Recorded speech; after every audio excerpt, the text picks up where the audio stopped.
Vamos a tomar ahora la posición 02, que simplemente es desde un punto muy cercano, también una fotografía que podría imitar la de un paisaje, pero en este caso buscando casi el contraluz. Vamos a hacer la misma dinámica de ir de focales cortas a focales largas y de Fs pequeñas a Fs grandes. Voy a ir un poco más rápido ahora, así que vamos a partir de la F más pequeña conseguible en ambos casos. Recordemos, el Sony tiene una longitud focal de 16 milímetros y el Sigma la más pequeña de 18. Por lo tanto, el encuadre puede variar ligeramente. En este caso serían los JPG mostrados desde este punto en el que el sol está prácticamente entrando en la escena. Ahora mismo tendríamos la Sony con f5.6 y la Sigma con 5.0 en 16 y 18 milímetros. Tened en cuenta que estas condiciones del cielo cambiantes con estas nubes pasando por el punto de luz de la escena va a hacer que durante la secuencia, porque todo esto se ha hecho con la misma cámara, vayan a ir variando ciertas condiciones de iluminación de ciertas zonas que veis en sombra, podrían estarlo o no estarlo después. La Sigma produce más viñeteo, se ve sobre todo en las esquinas del cielo, pero como ya vimos, se puede resolver con las herramientas de análisis RAW.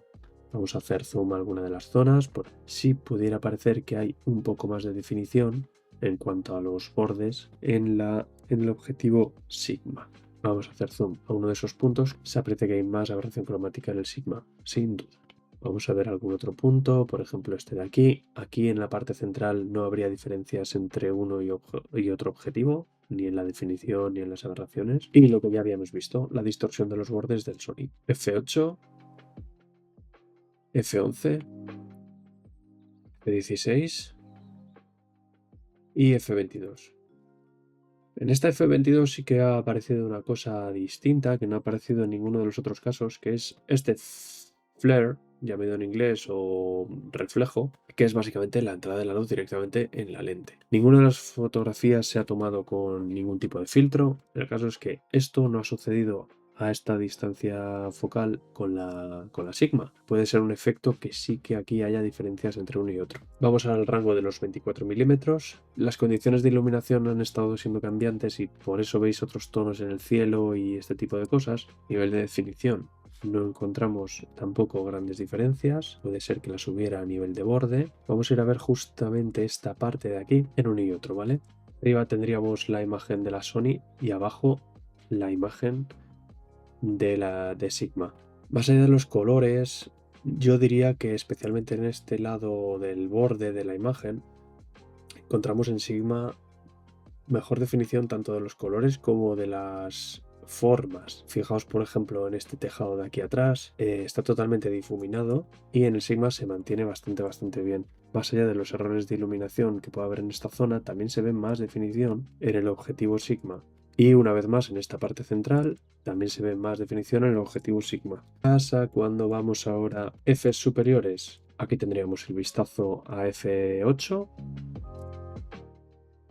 Esto sería la parte central. Me da la sensación de que el Sigma otra vez, al subir la F, pierde definición. Pierde definición en el borde y en los lados. No tiene tanto que ver con el enfoque. Sin embargo, el Sony se ve más afinado, diría, en ese punto. De repente el Sony, al subir la F, en este caso F.8, ha mejorado.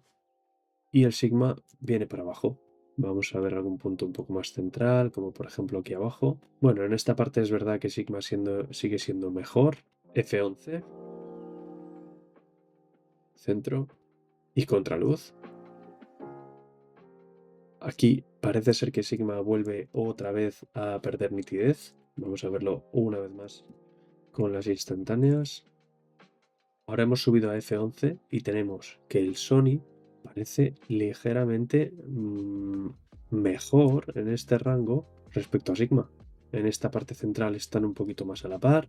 Vamos a subir directamente a F22, una y otra.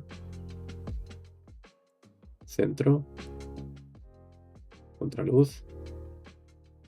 Este es un detalle interesante que sería el de los reflejos, pero este es muy variable, pero realmente este reflejo produce en la lente ciertos artefactos. Sería un detalle que produce la lente, pero bueno, aquí lo que vemos es que este coche pasando o estos de aquí generan ese efecto también sobre Sigma. Ahí no habría prácticamente ningún cambio.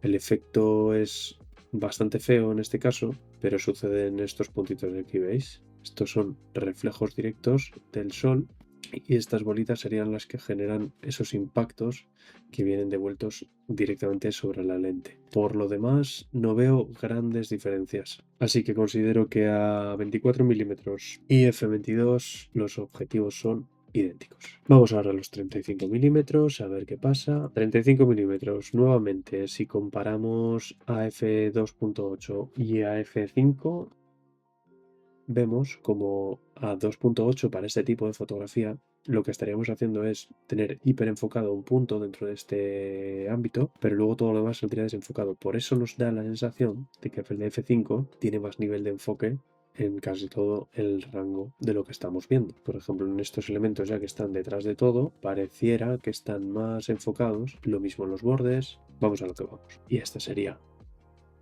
a f5.6. Volvemos a ver que los bordes están mucho más difuminados de lo que lo está la Sigma. Lo mismo aquí abajo y lo mismo en esta vegetación de aquí.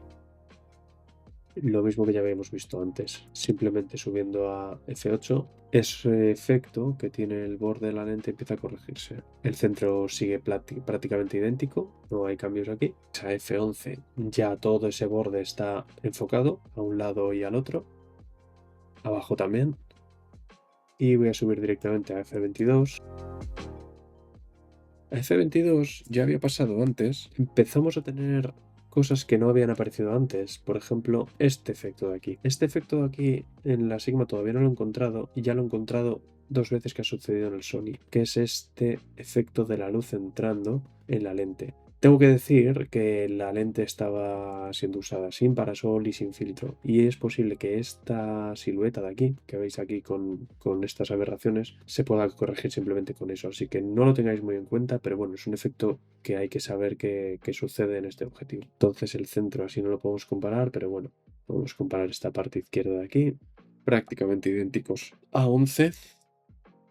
Como habíamos visto antes, a Fs altas ya empieza a no haber diferencia en ninguna de las zonas de la imagen entre el Sony y el Sigma. Y vamos a subir directamente a la F22. Las imágenes generadas son bastante similares. Pero sí que hay un aspecto interesante, que es el tema de los colores. Me está dando la sensación de que el Sigma tiene un poco más de rango dinámico, pero no estoy seguro. Por alguna razón, o Sony o la cámara está editando este JPG un poco más contrastado, o aquí lo que hay son efectos de luz.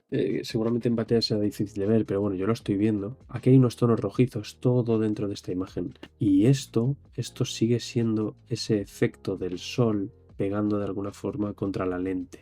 Lo veis, aquí hay una especie de halo que no lo hay en la Sigma. Lo único que cambiaba aquí es que esto estaba siendo disparado con parasol y aquí no. ¿Estaba entrando la luz directamente en la lente? Es posible, pero no estoy seguro. Y para eso tendría que haber hecho la prueba con un parasol.